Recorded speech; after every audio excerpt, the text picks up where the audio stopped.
Welcome. Thank you all for coming. Appreciate that. And taking time out of your day on a Friday to come learn a little bit about your tribe. I'm assuming everybody here's members of Shoshone-Bannock tribes. I'm going to talk a little bit about my book and one chapter in there on John Racehorse Sr., who I'm a descendant of. And the book I have, it's available in paperback and hardback, and so that's the version that's a hardback. It's a black cover. The art's done by Bird Osborne, and put a lot into this book. And for those of you who don't know me, my name's Cleve Davis, and my mother's Marcia Racehorse Robles, and my father's Joe Davis. They're both enrolled members of the tribes.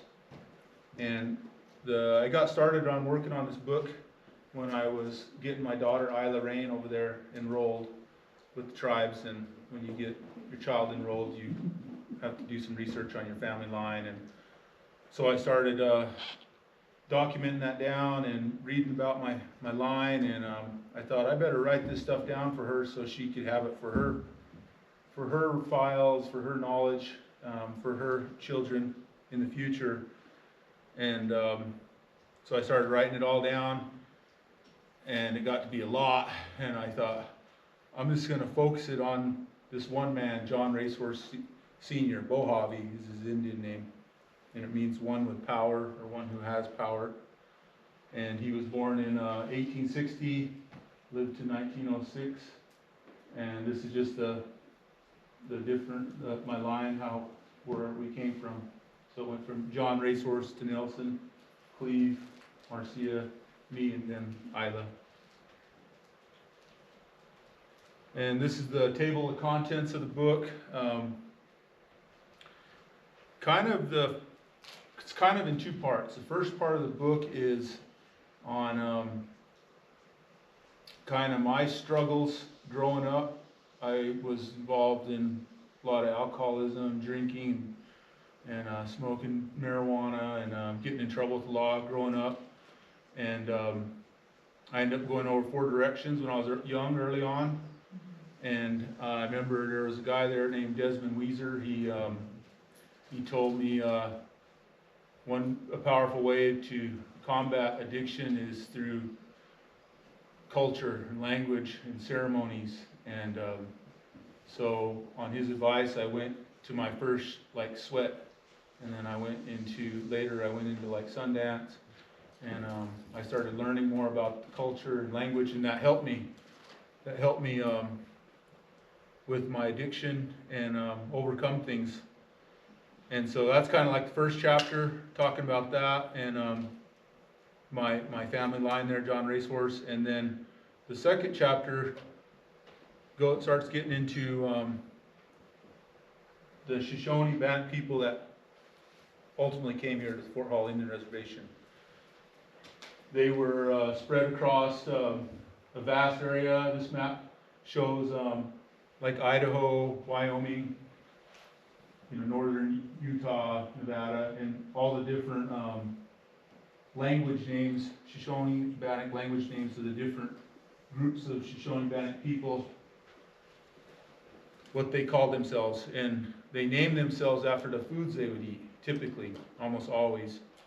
Some cases they would name themselves after flint that they make arrowheads out of, like the Duwihi or the Dosawihi. But most of the time it was names like Agaidika, the salmon eaters, or the Gutrundika, the buffalo eaters. And so the names that we named ourselves was directly tied to hunting or subsistence. And then the third chapter is about kind of oral traditions on hunting, stories about coyote and hunting and what it means. And then it goes into what happened to the buffalo, and colonization, war, genocide, treaty-making era, Bear River Massacre. And then at chapter 6, it kind of starts the second part of the book, which is a little more, chapter 6 is still back there, late 1800s. but it starts getting into the legal challenges to the Fort Bridger Treaty of 1868. And that the last part of the book is almost all on legal challenges that the states have had against the Shoshone-Bannock tribes and the Crow Nation. And then the final chapter, the Weehee-Nukwut Way, is just some things, kind of some things I thought about while working on this book and things I learned through the process of working on this book that I think would be helpful for individuals, families, community, the tribe, things that I think would strengthen them to think about and how to carry themselves and being an honorable person, an honest person, hardworking, having courage, and drawing strength from the land and the water, and enduring their colonizers.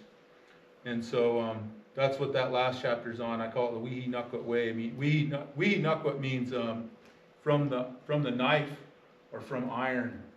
And historically, that language term meant the Indians here were technologically superior to other Indians. They got the gun, they got knives, they got tools, metal tools, so they called them Weehee-Nukwut or Weehee-Nai in Shoshone. It means on the iron side or from iron. And I always thought that was a cool name, Weehee-Nukwut, Weehee-Nai, Weehee-Nukwut, Bannock. And so I gave it new meaning today, like Weehee-Nukwut is, I want to think of it, today I want to say it's of the mind, having a strong mind, a mind like iron to overcome things, to harden yourself, your body, your mind. And so that's what that chapter's on. It's a little different. And so this is the Article 4. This is like the main part of the book, where Article 4 of the Fort Bridger Treaty of 1868 says the Indians herein named agree when the agency house and other buildings shall be constructed on their reservations named, they will make said reservations their permanent home, and they will make no permanent settlement elsewhere, but they shall have the right to hunt on unoccupied lands of the United States so long as game may be found thereon. And that's where the name of the book comes from, that part of it. And then also, so long as peace subsists among the whites and Indians on the borders of the hunting district. And so I wanted to just read that because that's a really important aspect of this book. And it came from during the treaty negotiations of 1868 with the U.S. government. And so when the generals and the U.S. government come out to negotiate with the headmen of the Shoshone and Bannock nations, they were asking them what they wanted, and they were telling them things like, the game's going to be depleted, we want you to go on this reservation, what do you want? And so the Shoshone chief Washki said, I want a home. I want for my home the valley of the Wind River and the lands on its tributaries as far east as the Popo-Agai, and I want the privilege of going over the mountains to hunt where I please. And then Bannock Chief Taggy said, as far away as Virginia City our tribe has roamed, but I want the Portneuf country and the Camas Plains. We are friends with the Shoshone and like to hunt with them, but we want a home for ourselves. And so by them saying that made that clause in the treaty of the Fort Bridger Treaty, Article 4. And I think after working on this book, I think it was, you got to think about the time, those Indians at that time, how did they survive? They survived by hunting, moving with the seasons, and organizing as a community. It was their identity, it was their culture, it was everything for them. That's how they would get hides, they would make gloves, they'd sell the gloves, they would get tools. It was everything. So it's no wonder that they wanted that in the treaty, because that was like their identity, and they clearly identified it, and that's like my theory on why it's in there. It was important for them at that time and for the future of their people. So now I'm going to get into that chapter 6 on racehorse, and this chapter, it's called the Jackson Hole Conspiracy, and you'll see why I call it a conspiracy as we go through this. So to begin with, there was the 1868 Fort Bridger Treaty, And 4 years after that, Yellowstone was designated a national park. It's the first national park in the world. A lot of people think that's a great thing, but it wasn't good for the Shoshone-Bannock people. They were pushed out of there, no longer able to live there, and basically excluded from there. 6 years later, the Bannock War occurred, and that what happened because of insufficient food was provided to the Indians at that time. They got put on the reservation in 1868, or that's when the treaty was, and after that they started coming to the reservation. The Boise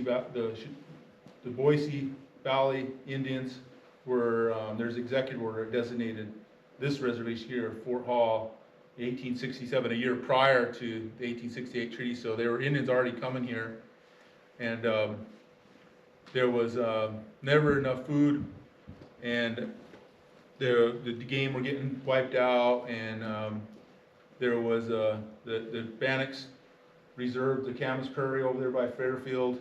They wanted, they understood that as that was supposed to be a reservation, but the whites, non-Indians, were pushing their cattle in there, hogs, and occupying that prairie. And when they did that, it got them mad. They didn't like that. Here in Fort Hall, they thought there was favoritism towards the Shoshone. They didn't like that.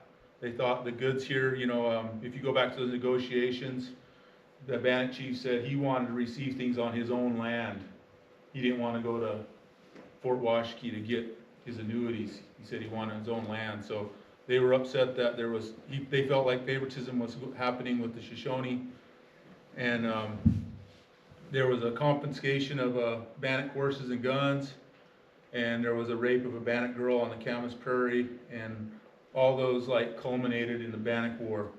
And the Bannock War actually kind of ended in western Wyoming near a place called Hart Mountain, and real close to Yellowstone National Park. And that's where they, like the last ones were like captured after being like shot with cannon fire, and a lot of them were killed.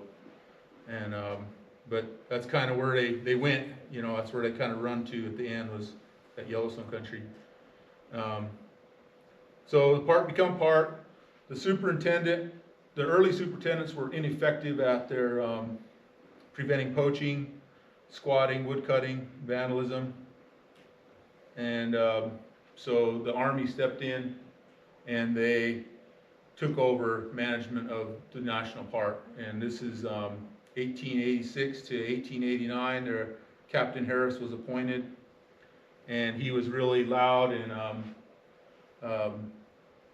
would write letters to the Indian agents in Fort Hall, Wyoming, the Wind River, and the Lemhi, telling them, keep the Indians out, we seen them up here.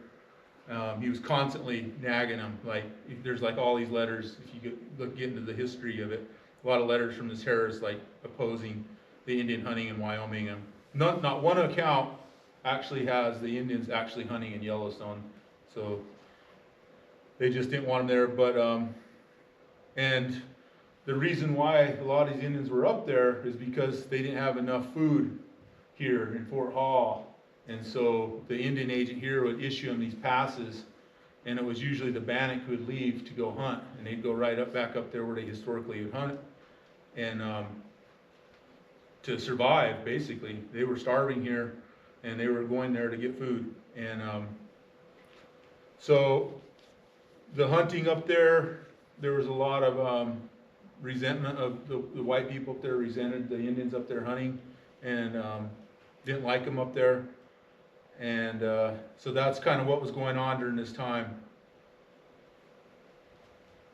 And the Indian agents here, at least when this first started happening with that Captain Harris, they were pointing out that these Indians have treaty guaranteed hunting rights to hunt in Wyoming, telling that Captain Harris that they can hunt off the reservation. It's the treaty, they have a treaty. And they would even say, the only reason why you guys don't want these Indians up here is because there's these outfitters up there. And so when Yellowstone became a park, you'd have these rich Easterners and people from abroad coming in there to Wyoming to hunt, and there was these guides that would take them out guide trophy hunting, and they would get their teeth, their elk teeth, and so that's what these Indian agents are saying, that, you know, it's like a double standard. You guys don't want them hunting here, but it's just because you guys are guiding there and you guys are after elk teeth, and then you're saying the Indians are just killing them for the hide. So they're kind of pointing that out. Wind River Indian agent was kind of doing the same thing, saying that the white hunters are the ones doing all the killing and were entirely unmolested. They were killing buffalo in Henry's Lake. The buffalo are almost extinct at that time too. There was like 24 of them in Yellowstone. So the complaints went all the way back east to New York City, the Boone and Crockett Club, and so many hunters probably hear about this, you know, like Boone and Crockett, you know, you get measurements of your big horns, but the Boone and Crockett Club, a lot of them were probably coming out here with those guides hunting. They didn't like the Indians there hunting, and so Theodore Roosevelt, who was the president of the Boone and Crockett Club, he was really outspoken against the Indians, the Bannock Indians hunting, and he later became the U.S. president. You probably all know that, but they passed a resolution, the Boone and Crockett Club in New York, and it says that the Indians of the Fort Hall, Lemhi, Washakie, and Crow agencies should not be permitted to leave their reservations in large parties except when in charge of some reliable white man who can be held responsible for the conduct of the Indians whom he accompanies, and that under no circumstance should these Indians be permitted to approach within 25 miles of the borders in the Yellowstone National Park. And so, not even in the park, but near the park. And then meanwhile, in 1890, Wyoming becomes a state. So Yellowstone was a park before the state of Wyoming even became a state. So, but in 1890, it becomes a state, and then they pass hunting and fishing laws with their state. And then in 1893, 25 hunting guides, they're called dudes, they organized to get rid of the Indians out of Wyoming for good. They didn't want them there. It become like a political issue, like a top political issue of the time, to keep the Indians out of their hunting. And some of their grievance against the Indians that they said why they wanted them out was because they killed game, they rustled livestock, they set forest fires, and they feared for their lives. And so you probably have heard that, and people say that now when they shoot someone. Oh, I feared for my life, so I had to shoot them, you know. So that was started way back when. Some of the other things I noticed too was, like, if you read these letters, they use the word off the reservation. Indians are off the reservation. And you know, like, that's in political, you know, English language now. He's off the reservation, you know, Donald Trump's off the reservation. I've heard that from Hillary Clinton, but it stems from this kind of stuff. Indians were perceived as being wild and crazy and scary at that time, you know, so, but they're off the reservation, that's how they were perceived. So the political leaders sought to force these Indians out of Wyoming. So they elected these public officials who were in support of that. And then a new agent was appointed here in Fort Hall, Agent Thomas B. Teeter, and he was viewed by tribe members being fearful and trustworthy. He would carry a gun. He even shot himself. He shot himself in the foot. And they said if he killed himself, they would have been blamed for him getting killed. And they actually wrote a letter to the president about this guy, saying he gave away their seeds and their water, and they couldn't trust him, and he was scared of them, and shot himself. But anyway, he was bad. He didn't like the Indians having confrontation in Wyoming, so he didn't support their hunting rights. He even wrote to Congress to try to get them to abrogate the Indians' hunting rights. It failed in a committee, and he aligned with the state authorities and the white interests that restricted treaty hunting. And basically, it was a failure for upholding the Indian trust responsibility, which is what he was supposed to do. And so this all this political will to get these Indians out went also to the governor, the Wyoming governor, and the commissioner of Indian Affairs, who supported keeping the Indians out. Now the commissioner of Indian Affairs, that's guys, they're supposed to have trust responsibility to the tribes as well, but they were in favor of keeping the Indians out. The commissioner of Indian Affairs would write to the agents, the Fort Hall agents, the Lemhi, Wind River, and tell them, don't be letting these guys go hunt off the reservation. And but these guys here, local, they knew they were starving, you know, and like they couldn't provide food for them. And so that's what was going on there. And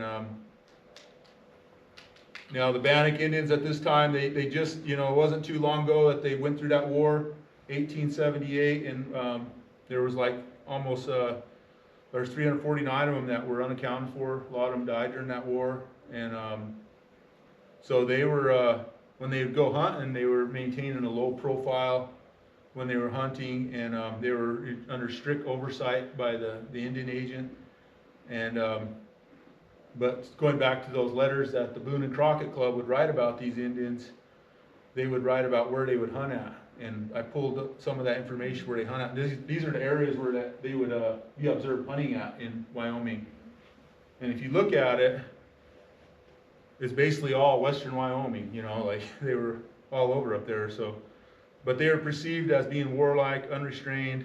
They resisted adaptation to reservation life. I think they were like some of the last ones to come to Fort Hall, and they were inclined to leave the reservation and hunt when the government failed to provide rations. Unlike the Shoshone would more likely to stay than the Bannock, they would go. And so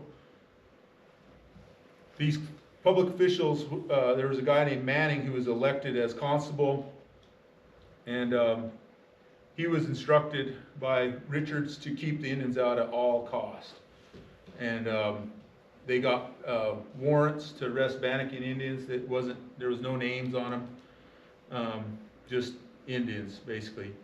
And they made several arrests in 1895, and some of the Bannocks were defiant. There was a group of, I think it were like 30 Bannock Indians, and that posse went to them, and the Bannocks told them, we ain't afraid of you. We ain't afraid of your military, and they got scared and they left. But they arrested some other Bannocks. They arrested 8 Bannocks on the 4th of July, and they imprisoned them, and they fined them $1,400 at that time. And so if you put that into $24, basically the amount of money in today's terms, it's $53,000 for like a hunting violation. And so that's kind of stuff they were dealing with. And what happened with them is they were jailed, and the local jail there, they asked, well, what do we do with these guys? And they never got word on what to do with them. And so after some time, they just let them go. And when the posse found out that they let them go, it got them mad. They were pissed off, and they ended up taking more drastic measures after that. And so on July 13th, 1895, 10 Bannock men and boys and 13 women and 5 infant children were arrested near Falls River in Wyoming. And Manning told his posse that if they escape, shoot their horses. Like he yelled it out loud when he had them arrested. He yelled out loud, if they try to escape, shoot their horses. And they marched them back to Marysville, which is the original name of Jackson Hole, and that's where they were marching them to. And they told them when they get there, they're going to hang them. And they treated them rough. Well, marching them, they separated the men from the women. The women were in the back, and they put the men in the front. And they got to a grove of trees, and they ended up, they started playing with their guns, loading their weapons, and the Indian women yelled, said, they're going to shoot you. run, and so they all took off, and when they took off, they ended up shooting some of the Bannocks. They killed a old man, shot him in the back, and he was like blind, and 2 babies were lost, dropped from the horses when they were running away, and 5 others were wounded, I think it was. And a boy was shot and left for dead, but he survived, like out there for like 2 weeks. He had some jerky, and he crawled to like a farmer out there, and the farmer helped him, and he survived. And so no horses were shot. And so what I think happened there was that Manning said that out loud because some of them could speak English. He said it out loud, like, we'll shoot your horses, to kind of entice them to run, because they think, well, if they run, they're just going to shoot our horses, we could probably get away, you know. So I think that's why he said that. And that's the start of the first Indian Treaty hunting right test case. So that's how it began. It's over murder. And so rather than addressing the murders, the Commissioner of Indian Affairs said, hey, Governor of Wyoming, let's have a test case to determine if the hunting rights are valid. And the governor said, yeah, let's do it, but I want to have 2 representatives, 2 Indians to represent the tribes on their hunting rights. And so the commissioner sent this guy named McCormick. He was inspector to Ross Fork to meet with council with the Indians during ration day, the headmen, and asked them if they would let the government get justice for the murders. And that's a quote there, no effort will be spared to restore to them guaranteed rights and also the punishment of the murderers. And so they agreed to it. They said, yeah, we want you to get justice for it. And this is where John Racehorse Sr. comes in, and the other guy, Ben Sinowan, he was actually with that group that got shot, but for some reason he never got taken forward to the Supreme Court case. I think maybe because he was an eyewitness to the murders, so they didn't want him in the end. But on October 7th, 1895, this is what Agent Teeter wrote, and it was a case of habeas corpus. And what that means, habeas corpus, it means if you get arrested or detained and it's a violation of your civil rights, your civil liberties, that the judge wants to bring the body of the person who's detained to before him to hear the case and why they're being detained. And so because John Racehorse had treaty rights, he was being detained, supposedly detained, because of, and it violated his liberties, his civil liberties, because he had treaty rights. So it was a case of habeas corpus. Now, to have a case of habeas corpus, you have to be arrested, you have to be detained. Okay, so Agent Teeter wrote this letter October 7th, 1895. Indians are in custody here for purpose of test case. Must have habeas corpus proceedings tried at once to avoid trouble by keeping them in custody. Please instruct the U.S. Attorney of Wyoming to proceed without delay. And then they also needed an interpreter. And so they had an interpreter with them. And this kind of talks about the habeas corpus here, but it's unclear if Racehorse was actually fully cognizant of this arrest. And there's right here, if you read this, this is what Agent Teeter wrote to the commissioner. I have the honor to inform you that I have this date returned from Evanston, Wyoming, where I left the Bannock Indians whom I had taken to Evanston for the purpose of fulfilling the agreement entered into between the Interior Department and the Governor of Wyoming. The Indians, though in custody of the sheriff, are not aware of the fact of their arrest, and it is my intention to keep them in their ignorance, owing to the bad effect it would have upon the Indians on the reservation. Okay, so there, it says the Indians, though in custody of the sheriff, are not aware of the fact of their arrest, and it's my intention to keep them in their ignorance. In order to keep the Indians now in Evanston in good humor, I promised them I would take them to Cheyenne, Wyoming on the 26th instance when their case is called before the federal court. I therefore respectfully request authority to escort the Bannock Indians now Evanston, Cheyenne, on or about the 20th of the present month. Said authority to be telegraphed. Okay, so what that's saying is, to me, what that's saying is they weren't even really arrested. And so I got this document from the tribal attorney here, Bacon. He actually pulled the records of the arrest, people who were incarcerated in Evanston. And if he was arrested, he should have been on that list during that time. And his name's not on it, neither is Ben Sinoan. And but apparently court documents said he was hunting. And this is just that, you zoom in on, you can see up there, maybe you can see that there, but up at the very top, second one down, it says 5 Indians. And it's hard to read on this, but it says October 14th, and that was after October 10th, Agent Teeter. So I looked on the page before that and the whole thing, but there's nothing in there on Racehorse or Sinoan ever being arrested. And so,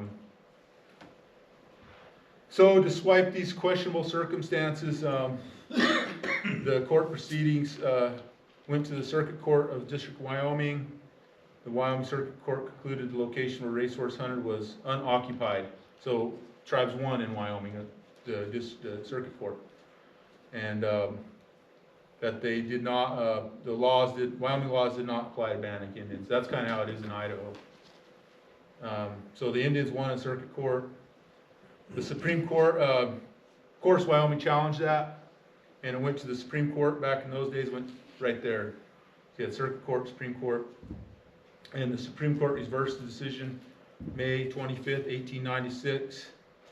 And the Supreme Court didn't even look at the specifics of where the animal was killed. Completely disregarded that, so didn't care about if it was unoccupied land or not. What he looked at, or what the Supreme Court looked at, was Wyoming's admission to the Union. So when a state becomes a state, that's a federal law, and in that federal law, there are clauses that recognize certain things. And like Idaho, it recognizes that the state of Idaho observes and recognizes Indian treaty rights.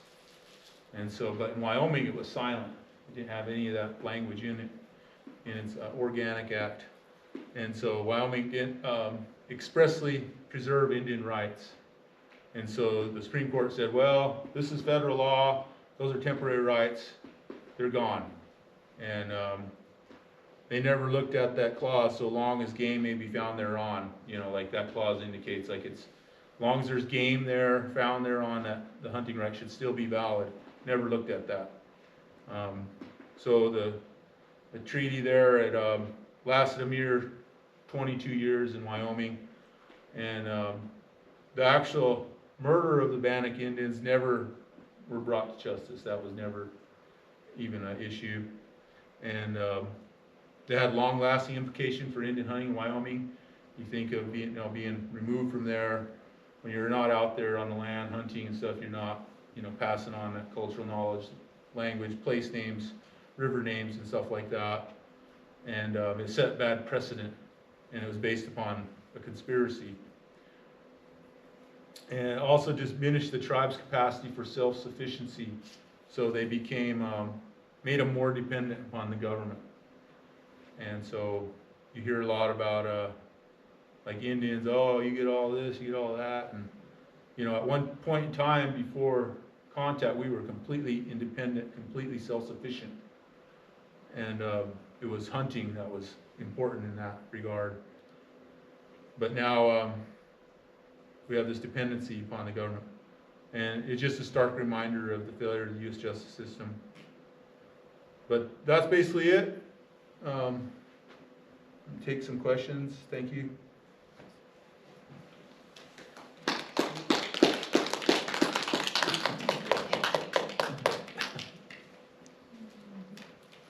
questions? Comments? Yeah, go ahead. How long was your book process? Like, everything that you had to find out leading up to the conclusion of your book? Well, it took me 3 years to like write it, but I've been collecting like information on it like my whole life, and just like going to district meetings, and I used to work at Fish and Wildlife as the environmental coordinator, and just being involved in stuff like over the years. And my job when I worked there, I'd actually have to write letters on behalf of tribe members. They get in trouble hunting off the reservation somewhere, and I'd have to write letters to the Forest Service and say these guys have rights. And so I was kind of involved in that for a long time. And thanks for the question. Anybody else? I really enjoyed how you tied in a lot of traditional stories into it at the beginning. I really enjoyed it. For me, it was a lot of fun to read because these are concepts that you hear and you never get to see yourself represented in a book. And I really enjoyed that just as a person who liked how much things I grew up with, I got to see and read in a book. So yeah, thank you for that. Yeah. Yeah, that's why I wrote it. I wrote it for two people in mind, really, like for the tribes and then the uneducated or sportsman hunter out there that doesn't know anything about off-reservation Indian hunting rights. Because even like fishing salmon up in South Fork, I remember I've had some encounters with like some eager non-Indian fishermen, and when I used to work at the tribes, I remember I'd read those court cases. We had a few court cases at that time too, and like tribe member would get reported by a non-Indian hunter. Maybe they were shooting a rifle during bow season or something. They'd get reported, and when they would report them, they would throw in a lot of racist comments and things like that, and so I try to write it for them too, so they know what we went through and why we have these rights, and how the chiefs expressly reserved. Now that's another thing too, those rights weren't given to us, we already had them. We just expressly retained them in the treaty. That's something that is, you see that in like social media comments, the Indians got these rights and we gave them these rights. No, those are rights were expressly retained that we had them prior. And so, and some of them are ones that are inherent, we don't even have to identify, but I wrote it for basically those two people to, tribe members, they know who they are, where they come from, my family especially, and then the non-Indian hunter. Thank you. Yes. No. I'd just like to say thanks for this presentation, and grateful for the information that you researched and put out there for us, for our people. And I'm grateful to pass it on to my offspring as well. So that's. Thank you. And I've had a deep respect for you since I took a Native American history class that you taught at Tabadachi, and ever since then I've done a lot of research on my own because I was inspired by just someone becoming and witnessing. So grateful. Thank you. Yeah, thanks. That's good to hear. I like to hear that. Find out about things is something else, and when you know the truth of stuff, it even that's just like part of the, I guess, characterizing what needs to happen is you gotta